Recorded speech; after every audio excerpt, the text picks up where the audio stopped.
into a sovereign country. No, you refuse to put the terminology consistent with that. Monica, you're not understanding me. I'm saying it's a very different thing. The number of people that think we don't understand is annoying. It's not that we don't understand your argument, it's that we don't agree with it. And you've got to hold space for people not agreeing with you because we completely understand your flawed logic. And we're tired. It's not the same. It's like British colonialism. Like white people. Very, very. No one said. No, I'm saying it's everything. It's just the truth. They taught me how to wipe my ass. Yo, hey, can I speak? Alright, I'm not on mute. Black people taught me how to wipe my own ass. I haven't heard from Abundance in a while, so because he's Christians. Yeah. Callie, black people taught me how to wipe my own ass. Did you know that? Wow. Yo. Go on, Abundance. Thank you so much. Thank you. Like I was saying, I was going to say this, right?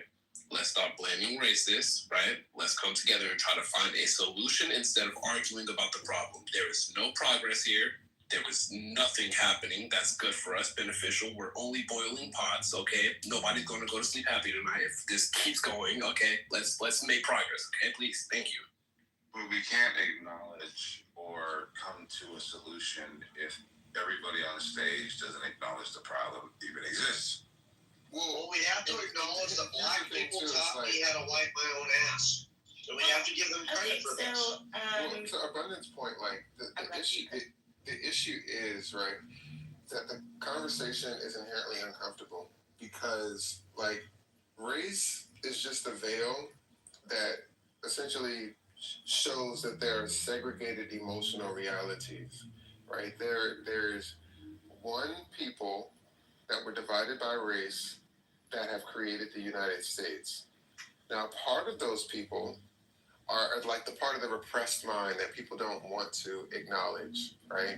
It's the part where they kind of project their traumas and they project aspects of their humanity that they don't necessarily want to realize. So it's an inconvenient truth. It's an uncomfortable conversation. And I don't know how you can get away from that because essentially what you're asking for is for people to be fully human. And that requires people to deal with the truth and to have uncomfortable truth, like to be able to contend with uncomfortable truths. So I don't know how you can like kumbaya your way forward when you're asking someone to go through a process that's going to make them more of a human being than a capitalistic cog. Okay,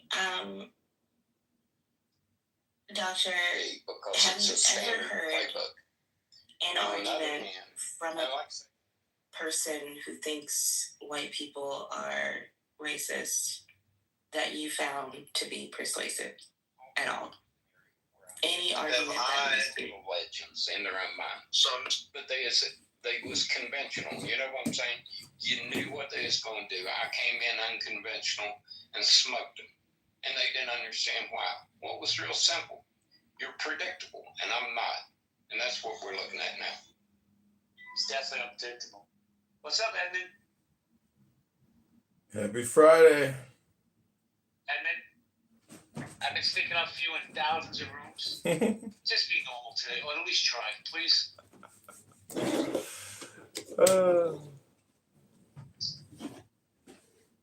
Well, I think tariffs are good. I mean, I wouldn't be worried that China imposed a tariff on us because we can't even do business in China. So, I mean, Goldman Sachs, Morgan Stanley, they only got licenses and limited licenses to operate there a year ago.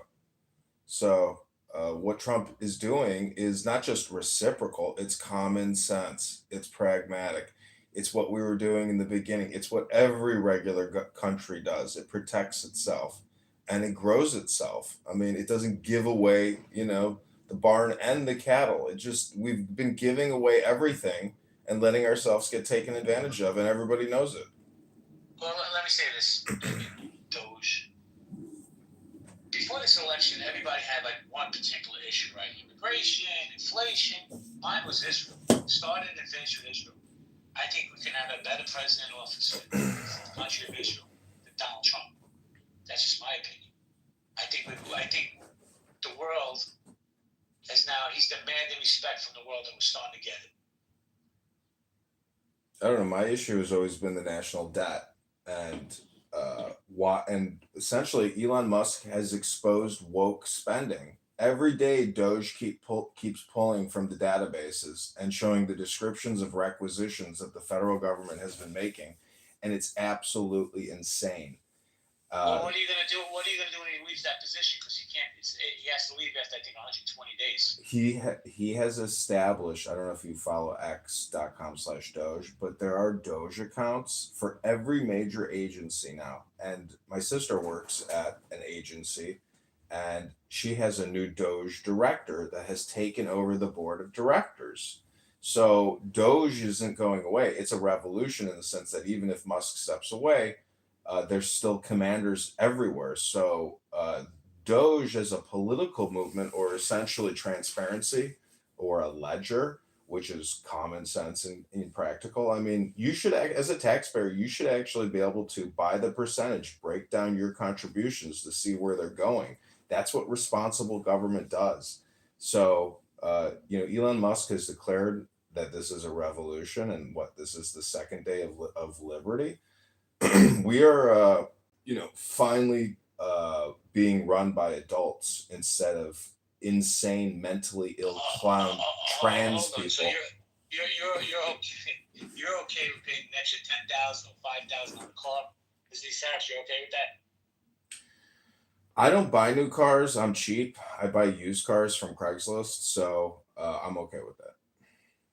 Because I spend according to what I can afford, unlike our government. I buy, what matches my savings and my earnings. And unlike our government that just borrows $1 million a second to keep the whole system running, is, again, we finally have real adult, mentally sane, common sense leadership. We have been run by an autopen, an Alzheimer patient, a communist, Kamalist, cackling criminal.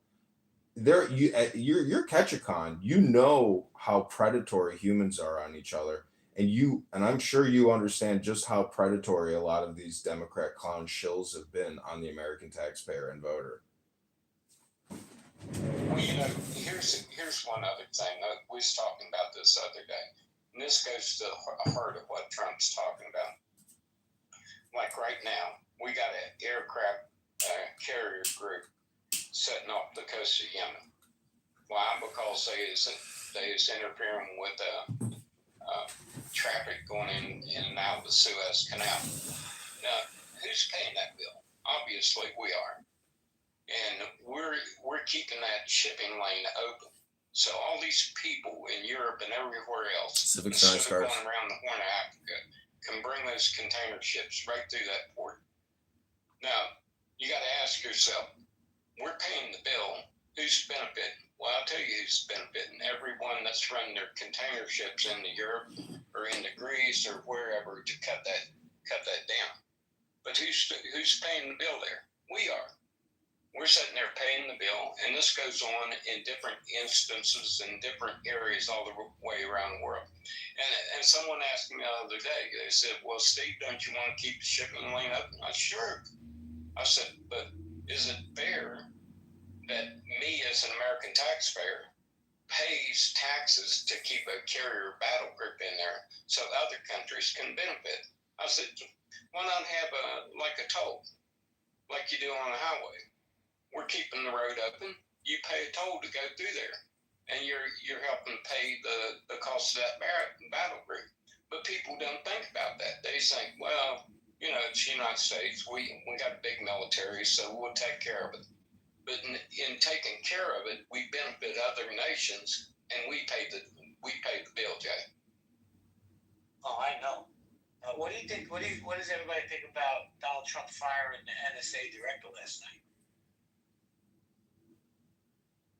I didn't see the NSA. I didn't see that news yet, but I know that Tulsi Gabbard fired 50 trans cult top secret, handlers at NSA. I mean, there was an internal cult. Did you ever see that article? No, but I'm going to pin that to the top. How the NSA director got fired yesterday in the middle of the night, which I thought was kind of funny. Well, I've got to tell you, the CIA, the NSA, and some of these agencies. I think they almost run like a little shadow government all to themselves, and I think there needs to be a lot more accountability inside those groups, Jay. I agree 100%. I'm not a conspiracy. I don't think I'm a conspiracy nut, but I think the CIA killed Kennedy because he was gonna shut down that department. They had every reason to kill this guy. Yeah, and the fact that he wouldn't stop the war in Vietnam, which was going to cost a bunch of defense contractors all kind of money too. But then again, Steve, I also think the Democrats tried to kill Donald Trump in Pennsylvania. Yeah, it's funny how that kid that was just some whack off the rocker type kid had all these phones with encrypted accounts in them. How did he get so close to the president? People were pointing him out to the Secret Service. How did he get so fucking close? Do you know how hard it is? Donald Trump's in my city all the time. You know how hard it is if he's on a block, they shut the whole block down to get near this guy. How the fuck did this kid climb up on the roof in the fields of Pennsylvania and take, I don't know how many shots he took at the guy? A half a centimeter, Donald Trump's, he's dead, he's worm food.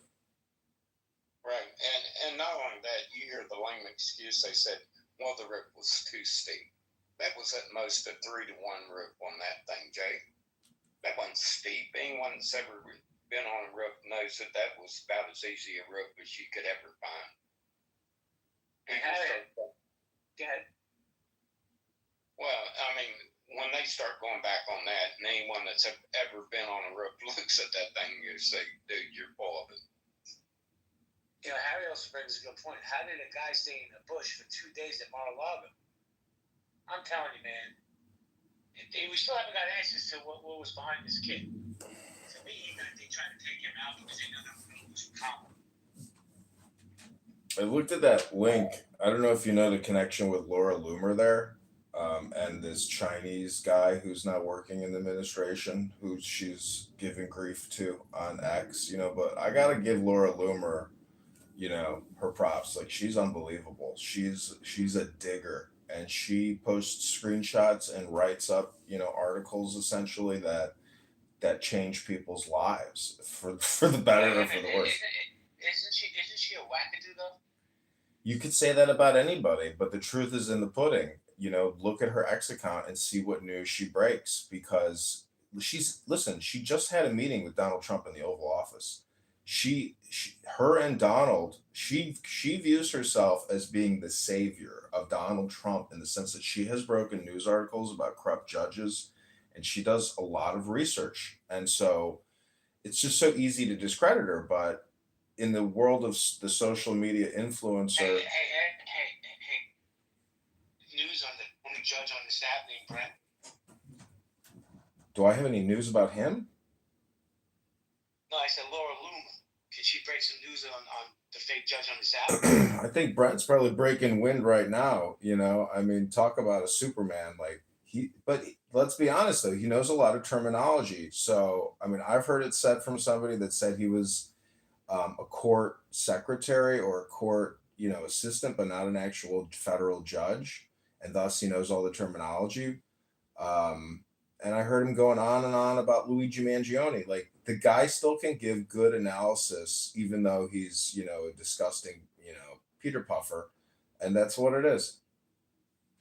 What about the fact that he said he was in intelligence for IDF and he doesn't speak Hebrew? Does that make sense to you?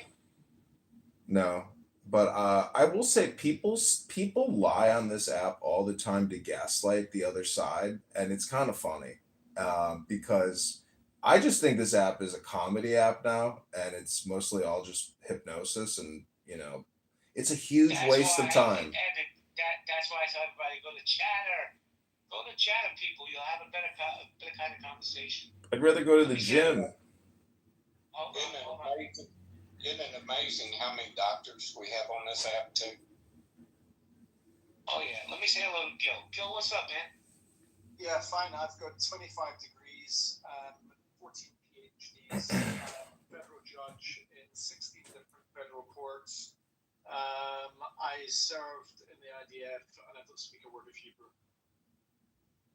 Sounds about right. He should be a clubhouse icon.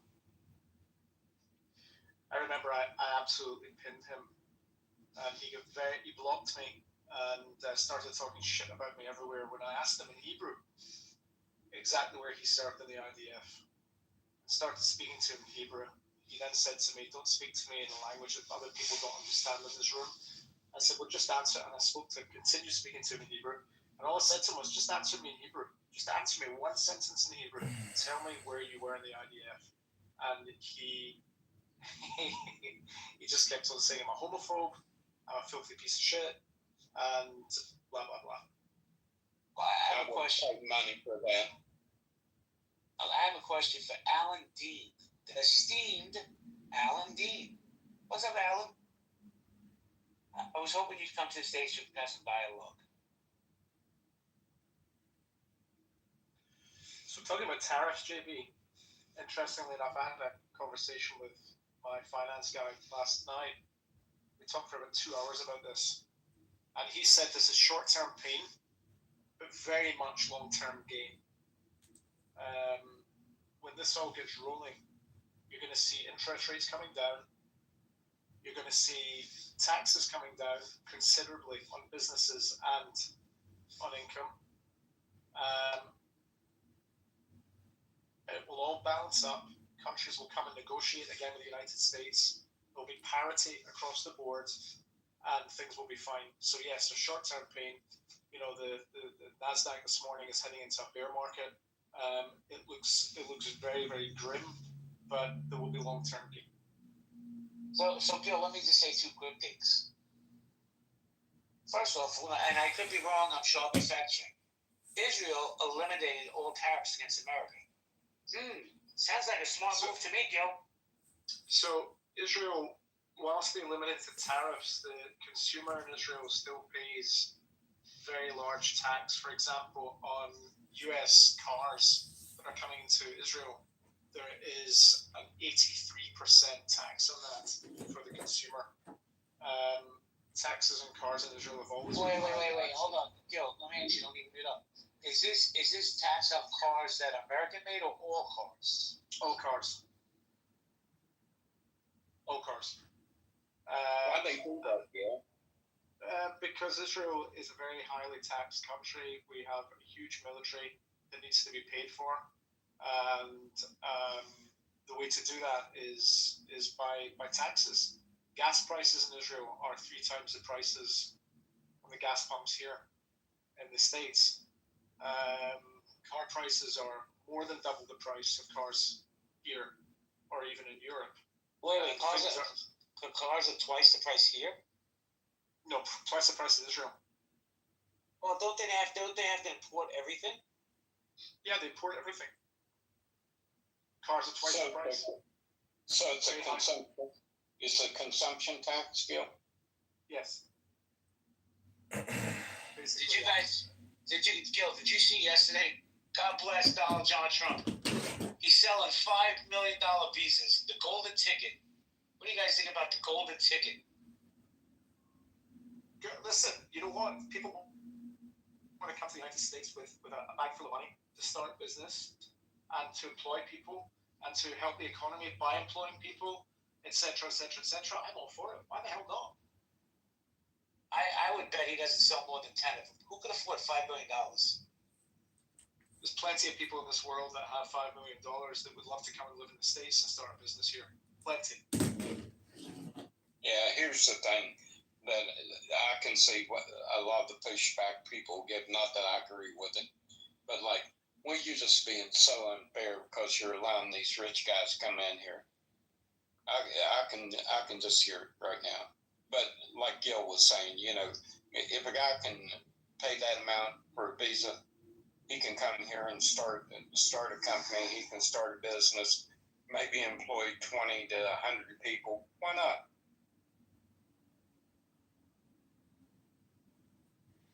Jay, if we're $40 trillion in debt and our annual budget is 7 trillion, just multiply that by 25 since the start of 9/11, and you'll realize that we have spent $200 trillion. There's a lot of dollars out there that are not in this country. And just like that movie Network, where he says, the flow of money, ebb and flow, it has to come back. So there's a lot of our dollars sitting out there that want to Yeah, come but back.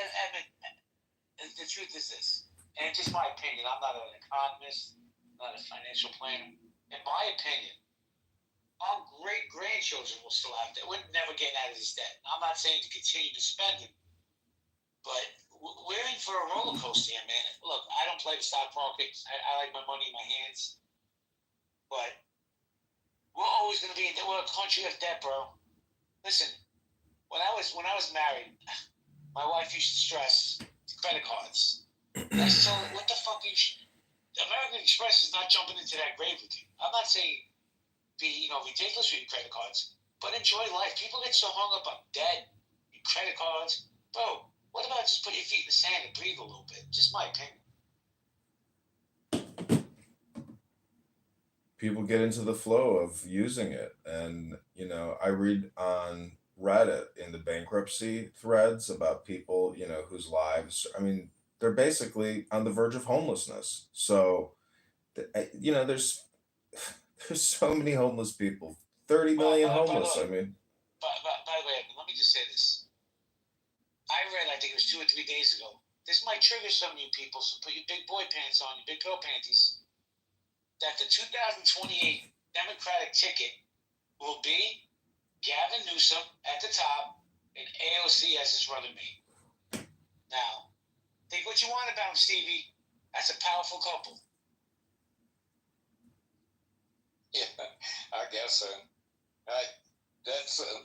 But it kind of makes sense in a way, Jay. I mean, I can see the logic in it from their perspective.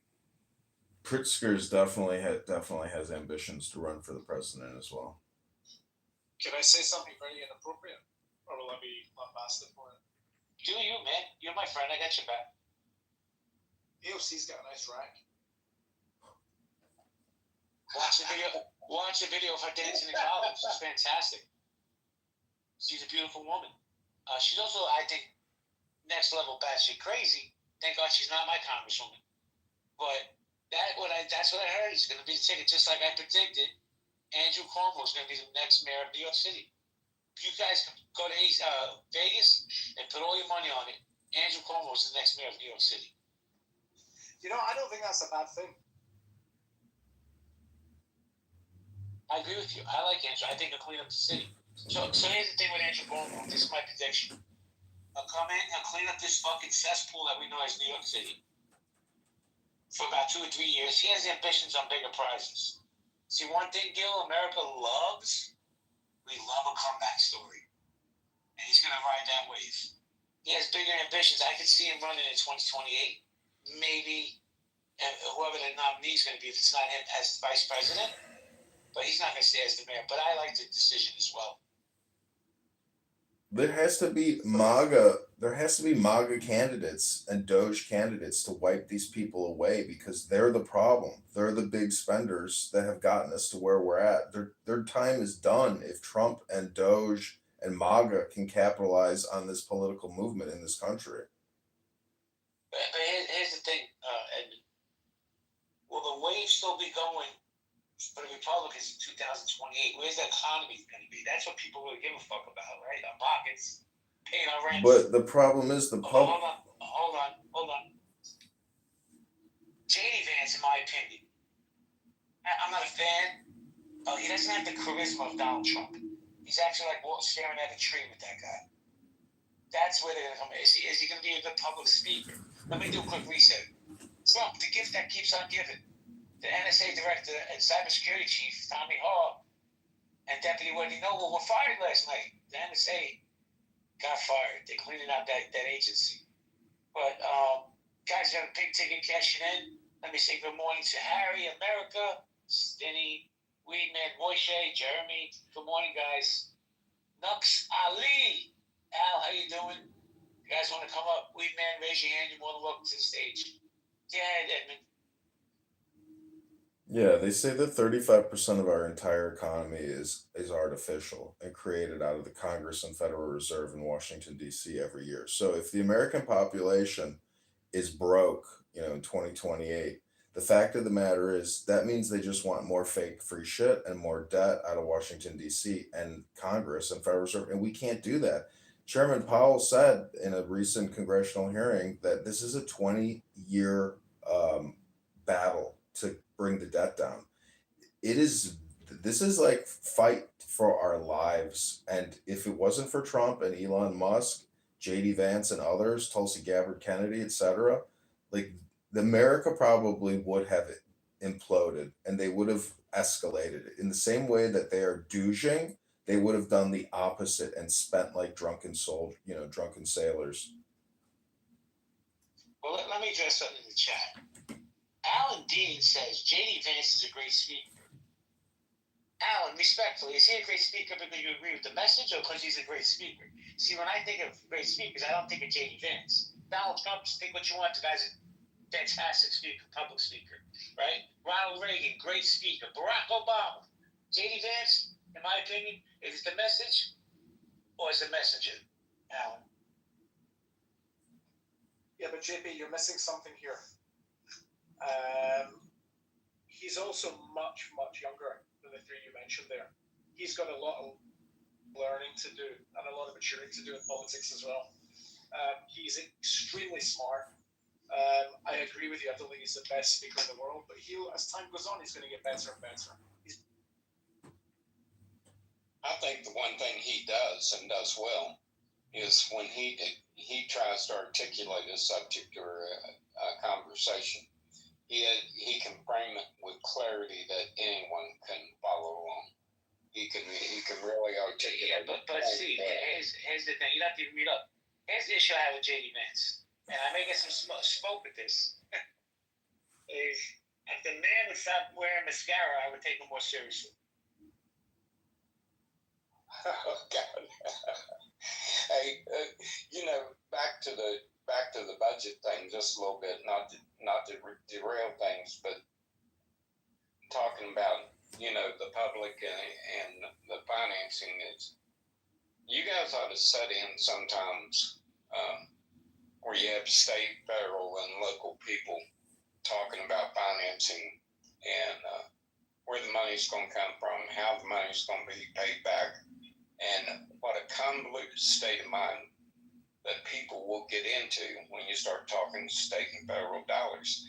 And it's like they lose track of everything that they have to account for in the real world because they think that somehow there's this pot of money there that just is an endless well that they can tap into. And it becomes almost convoluted to listen to some of these conversations. And you just be amazed. That's all I can say. Well, I'm going to pivot off the economy for a minute because I want to get Gil in this part of the conversation. I'm pinning an article to the top right now. I personally think it's bullshit and they're full of shit. But the article is, let's load up. Hamas said they will release all Israeli hostages at once to end war. My man Gil, what do you think about it? You think they're full of shit? Sorry, Hamas says it released all Israeli. Well, look, the only way this war is going to end is the three things. They release the hostages, but also they completely surrender, put down all their weapons. These are the three stipulations that Israel have made it very clear that they will agree to. Obviously, getting the hostages out is a priority, and we'll be delighted to see every hostage released. Well, Gil, let me ask you a question. Do you feel that they can play any part in the reshaping of this government once the war is over? No. They shouldn't play any part, and they cannot play any part. In your opinion, will there be a two-state solution? No. So what does that look like? It looks like right now. Now is all important, and it's going to come down to a climactic battle. And Say that again, Gil. Yes, I think one of the things you got to look at from Israel's point of view. I can't remember every single time that this has happened, but you look through the years. I think it's 50, 47, 57, 67, 73. I mean, it's been over and over and over that they've been constantly attacked. At some point, you just got to figure, hey, these people aren't going to leave us alone. We just got to do what we got to do because there's no rhyme or reason on what's going on here. They just want to eliminate us. So that's the deal. We just got to go on and do what we got to do. That's the way I see it from their point of view. Well, Steve, let me ask you a question, and this is to anybody in the room, and you guys can answer this.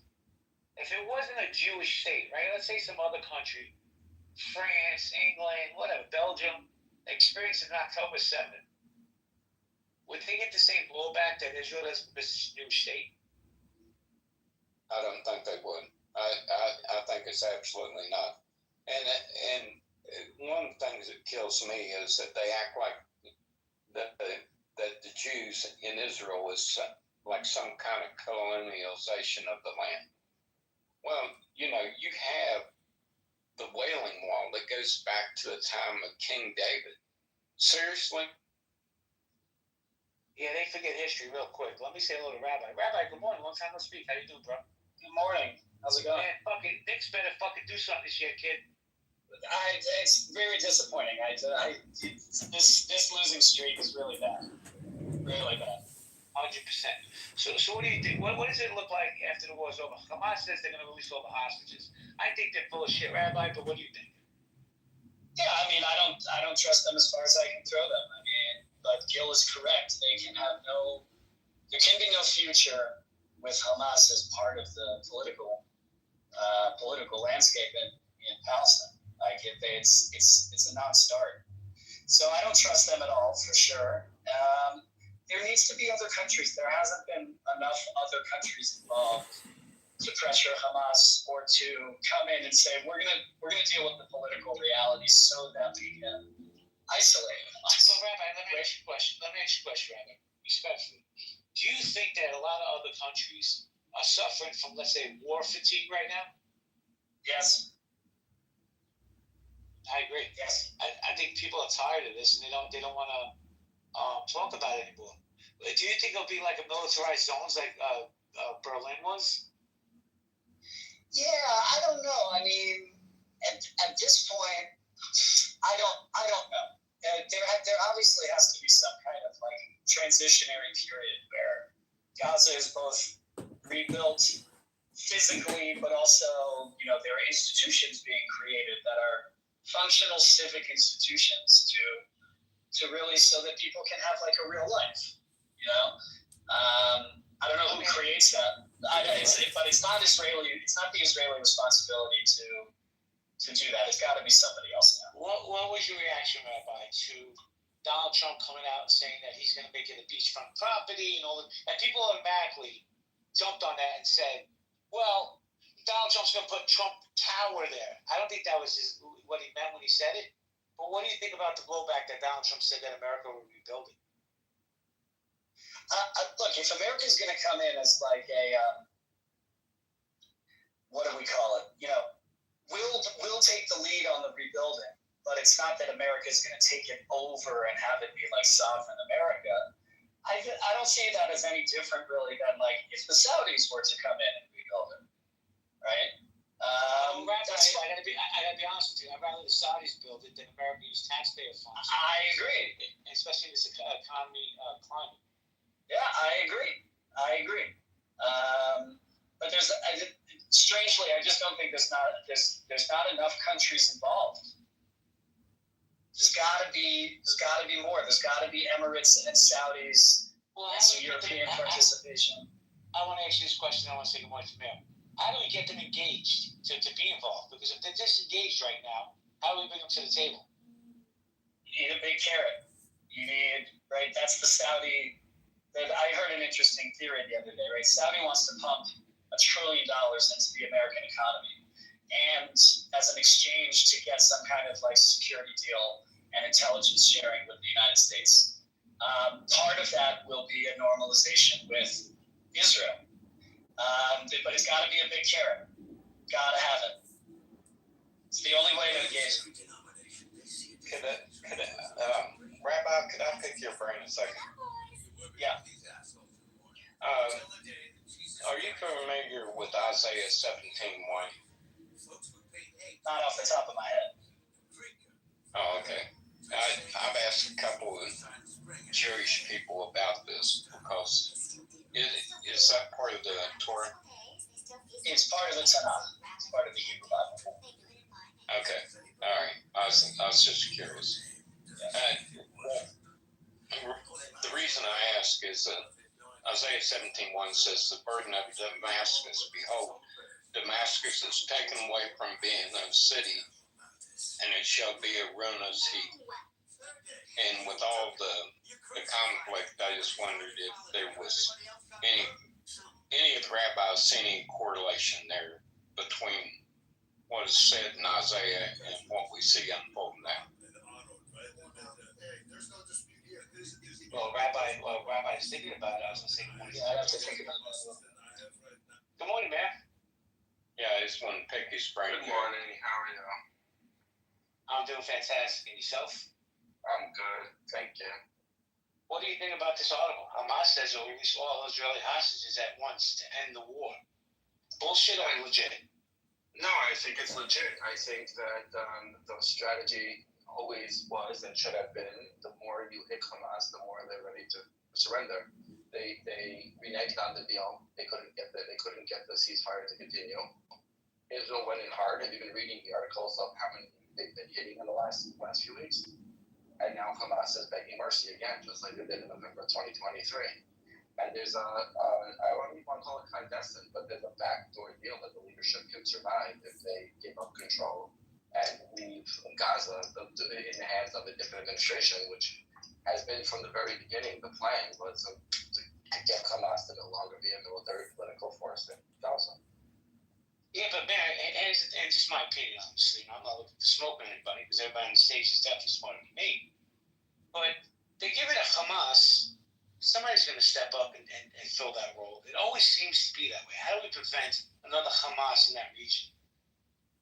So that is the problem. Not to push it away, but the way you have to do that is make it not good for your longevity to be a radical. So whoever takes the stage has to know full well that if Hamas comes in, if they become like Hamas, they will follow the same fate as Hamas. I mean, I hope it doesn't take 100 years, but we've had this conversation. Attitudes change, societies change. They change really rapidly today. We don't think similar to our parents, and definitely not like our grandparents or great-grandparents. This modernization is a real thing, but it does take time. It took this country 87 years to free our slaves, and another 50 years to give rights to our women to vote, and then about another 30 years until we gave full equal rights and everything. It takes time, so I agree with that. But you gotta let the process start. I mean, just give up now and say, someone else might take over. It's a defeatist attitude, but it does take time for a culture to develop into a democracy. Well, get ahead, Gil. Yeah, I was just going to say, there's something else as well that people, there's two things actually that people don't understand. And it's not because they're ignorant, it's just because they don't know the area. They don't know the Middle East very well. I think, first of all, when you've lived in the Middle East, and the majority of my life I've lived in Israel, you get a very unique view of how the Middle East works, and it doesn't work like the West. People in the West see Israel through Western eyes, and a lot of that doesn't apply in the Middle East at all. You're dealing with very, very, very different people there. That's number one. Number two, the size of Israel. People don't understand the size of Israel when you were talking about two-state solution. If I stand on a hill beside a place called Modi'in, or I go further in and I stand in a village called Nili, which is in the Judean hills, I can look into the center of Tel Aviv. I can look at runway 22 in Ben Gurion Airport, clear view. And with these groups that have become more and more radicalized over the years, it's quite clear that Israel cannot strategically give up any part of Judea and Samaria. Possibly part of the eastern sector, but certainly not the western sector of Judea and Samaria for a Palestinian state, because it is and would be a clear threat to the safety and security of the state of Israel. We saw what happened on October 7, where Gaza, which is a separate entity, and Hamas come in and attack, is actually much easier to attack from Judea and Samaria into Israel than it is from the Gaza Strip into Israel. Well, it should have been easier. It would have been easier. And it would be easier, especially if it was a Palestinian state. Another thing as well is that Gaza, and we talk about rebuilding in the Gaza Strip, people are also forgetting that underneath the soil in the Gaza Strip is a tunnel system that is larger than the London subway system. And there are over 370 miles of tunnels on different levels.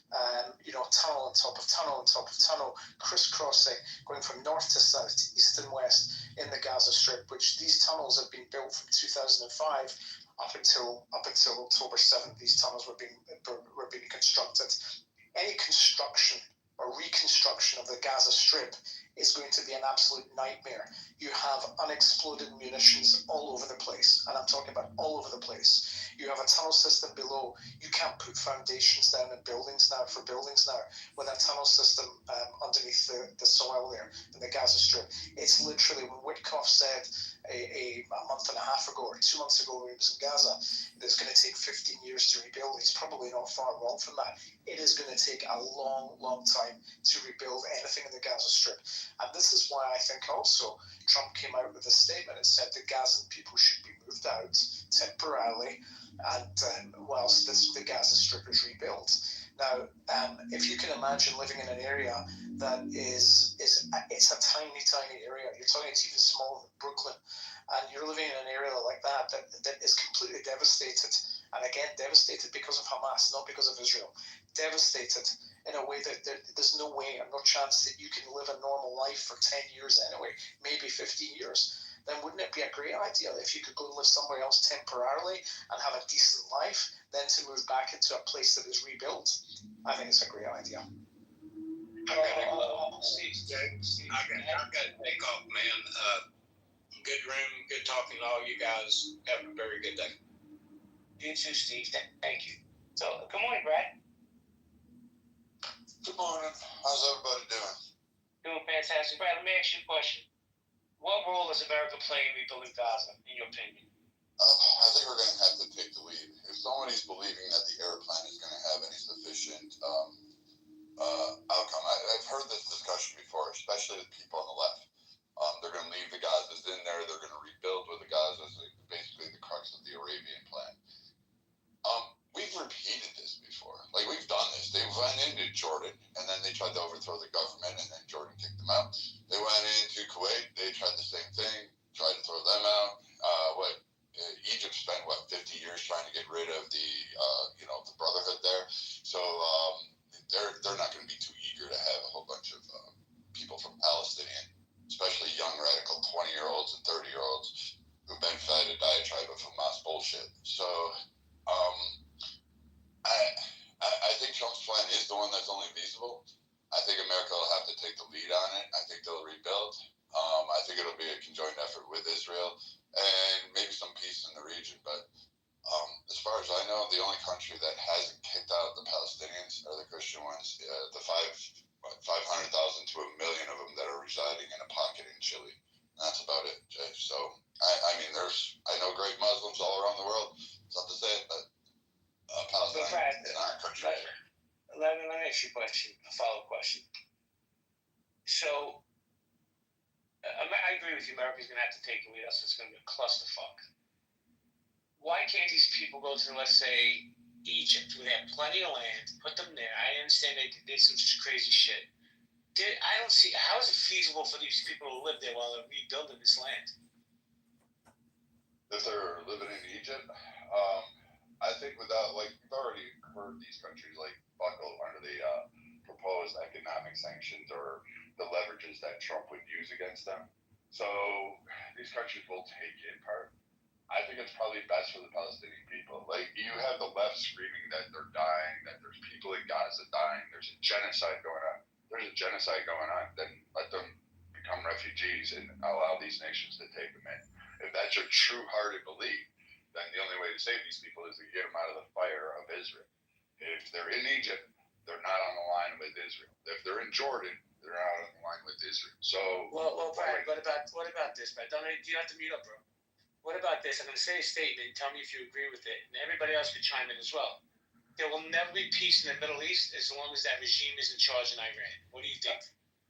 There probably not, and there probably won't be peace with the Palestinian in the current situation because we've done the two-state solution for, I don't know, fucking almost 100 years now. It feels like. So, I mean, you're not going to get it. You're not going to have peace with a two-state solution. The left needs to get off of that, and they need to stop going after Jewish thing in order to try to figure that one out. And you're not going to have any kind of real peace with Iran doing the fuck shit it has, or fucking this shit going on in Syria. You're not going to have peace in that region for a long time. The only stabilizing peace we have is Israel, Saudi Arabia, Dubai, and a couple other nations. You could have had it if you pushed forward with the Hamas Accords or the Abraham Accords, but I'm sorry, that was a little tongue-in-cheek there. But the Abraham Accords, you could have done that and brought some unifying and some measures of peace and stability in the region, and then you would have been able to eliminate entities like Hamas.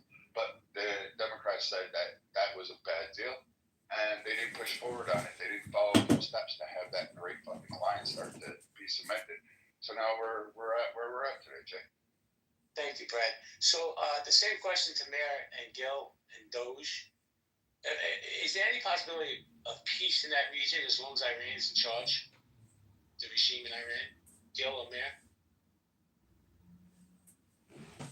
Sorry. Ironically, Iran has been helpful in making peace in the region because they're the dangerous ones, they're the scary ones.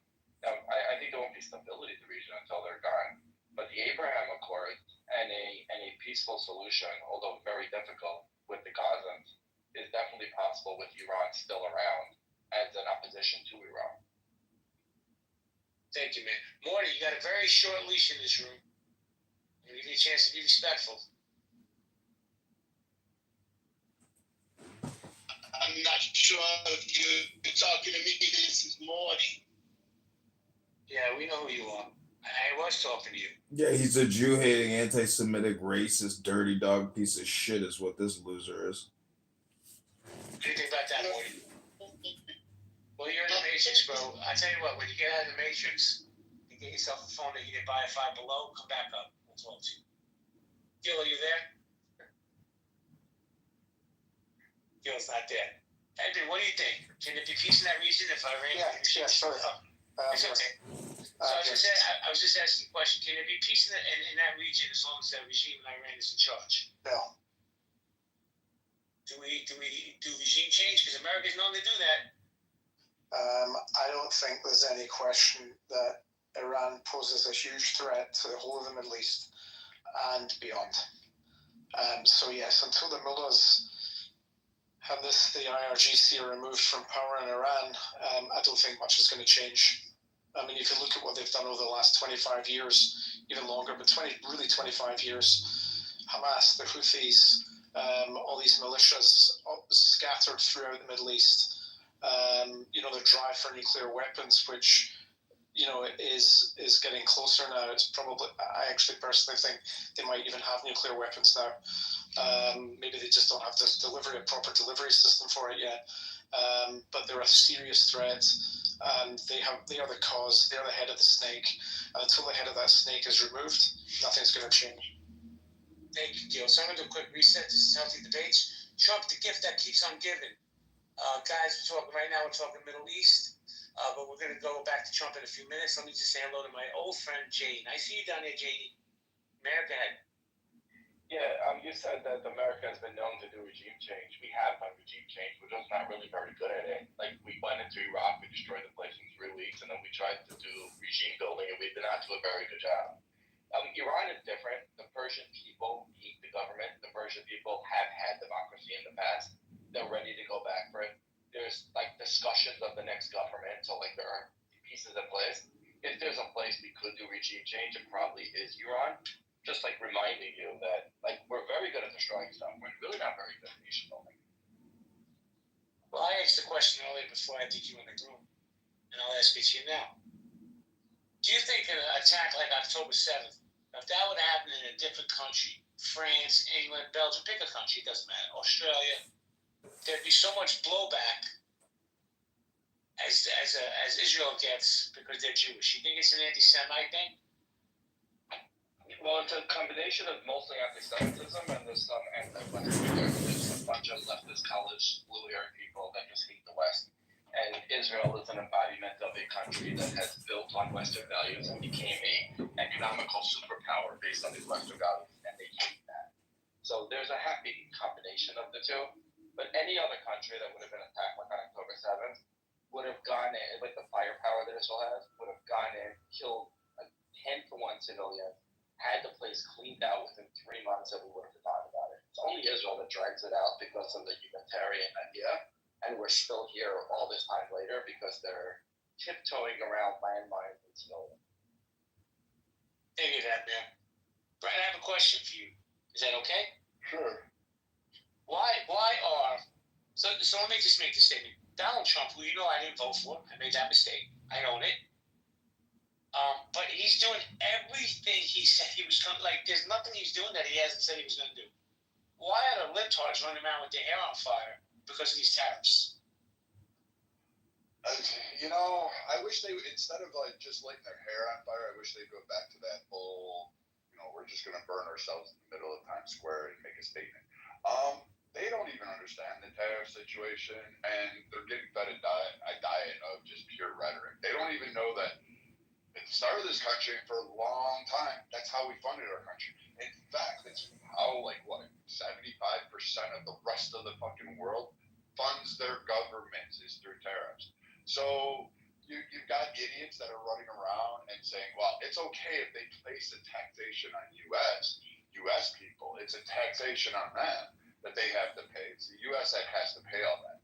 And I don't know where this self-flatulence comes from, because it's basically a bunch of bullshit that the average American must pay more to either start a business, to create wealth, to build and carve out. But they should have all these barriers. I give it off to America.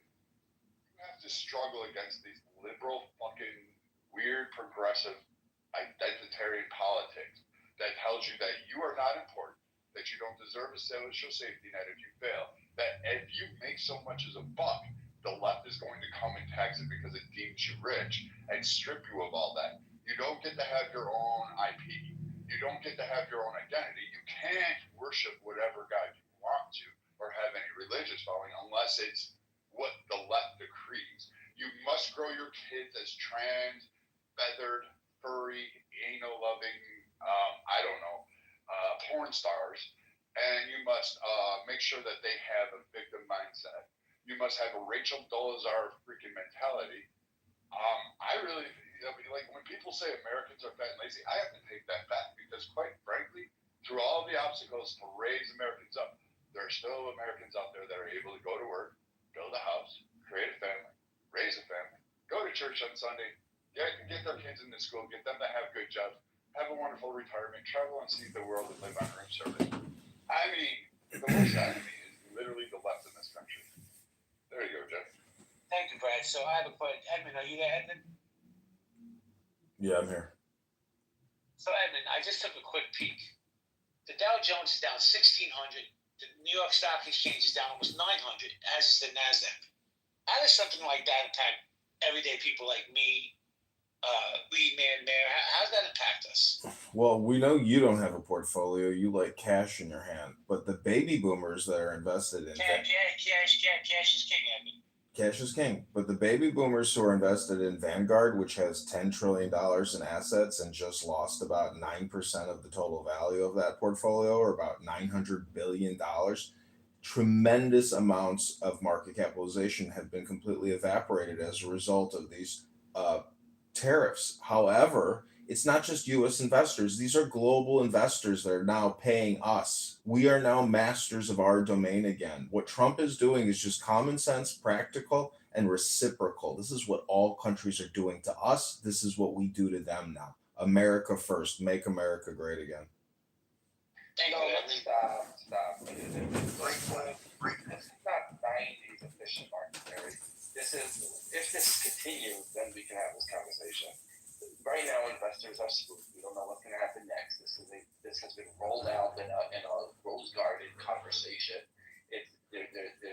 to evolve. So the market's down. It's not going to remain down. And let's see what happens. Now, as far as are tariffs a good thing? No, tariffs are a terrible thing. And I'm effective. I'm compared to that competitive advantage, which each country should make what they do best at, is the ideal. Now, Trump is all over his speech, but that's how Trump does things. If this is a trade war and you get everyone to lower the tariffs, then great. Then that should be. And the markets will pick up a lot after that because the tariffs will be zero, and then we'll go back to doing everything as most efficient as possible. The problem is the math is all wonky here. He's not doing tariffs based on what they charge us tariffs. He's doing tariffs based on trade disadvantages without carrying services. So this was rolled out half baked. It was rolled out by the executive branch. It's probably against the Constitution. This has to be like redone in a better way, and the markets will stabilize. So no, the market will man. No, you have to be able to answer this question because I'm trying to get some context. I'm listening, but there might be background noise. Are you you're a Republican, correct? I'm a Republican, and listen, if we're talking about do I regret? Well, I didn't actually vote for Trump to go to New Jersey, but let's pretend I did. Do I regret that? No, I'm very happy Trump won. I'd much rather talk about tariffs than talk about global taxes that Biden was talking about, and I'd much rather talk about the way Trump is deporting people than Biden inviting millions of migrants. And so it's all way better. Like, this is weird thing in America. We pick the better of the two candidates, and then if they do one thing wrong, we'll we own it. So no, this is a much better conversation. I don't regret it at all. But I'm also not going to give a pass to my side when they expand the executive branch that I've been against always. I spoke with you about Roe v. Wade, and I thought that it didn't belong in the court. We have separation of powers. This belongs to the legislative branch. We have trade agreements with other countries done by the Senate, and the executive cannot override that. So I still have those concerns and oppositions, even though I support the conversation. I'm going to call. I like the idea of reciprocal tariffs, but if you do the math wrong, I'm going to call it out. Again, I'd much rather call that out than forgiving student loans, which is not going to help anybody. It just makes the colleges rich. Well, thank you, man.